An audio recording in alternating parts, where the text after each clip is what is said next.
হায় রে বাঙালি, বাংলাদেশের উপর দিয়ে বয়ে যাচ্ছে ইন্ডিয়ার ট্রেন। তোমরা কি এখনো ঘুমিয়ে আছো?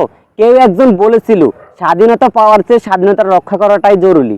সেই কথাগুলো আজকে হারে হারে টের পাচ্ছে বাংলাদেশ। তোমরা কি নিয়ে পড়ে আসো? ছাগল চুরি নিয়ে পড়ে আসো, রাসেল বাইফার নিয়ে পড়ে আসো, আর কি খেলাধুলা নিয়ে পড়ে আসো। এইভাবে বাংলাদেশের নিউজগুলো ডাকা দিচ্ছে শুধু একমাত্র কি দিয়ে? বাংলাদেশের উপর দিয়ে ইন্ডিয়ার ট্রেনটা যাওয়ার জন্য। আর তোমরা এখনো ওই নিউজগুলো নিয়ে পড়ে আসো। হায় রে বাঙালি, তোমার আমার এই পোস্টে, এই ফেসবুক পোস্টে কিছুই হবে না। দেশের প্রাইম মিনিস্টার যেই সিদ্ধান্ত নেবে ওইটাই চূড়ান্ত সিদ্ধান্ত বলে গণ্য করা হবে। আমরা কিছুই করতে পারবো না। সাধারণ জনগণ আজ কি চুপ চুপ হয়ে থাকো। তোমরা, তোমাদের কিছুই করণীয় না। দেশটা তোমরা স্বাধীন করো নাই, যারা দেশটা স্বাধীন করছে তারাই দেশটাকে নিয়ে লাফালাফি করবে। তোমরা কোনো কথা বলার কিছুই না, আর তোমরা কোনো কথা বললেও সেটা গণ্য করা হবে না। তোমাদের কথা ধরবে কে? তোমাদের কথা ধরার মতন আছে কে? কেউ নাই।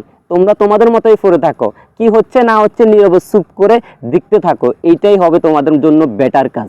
আমি মনে করি যে আর কোনো কিছুই দেখতেছি না আমরা পথ।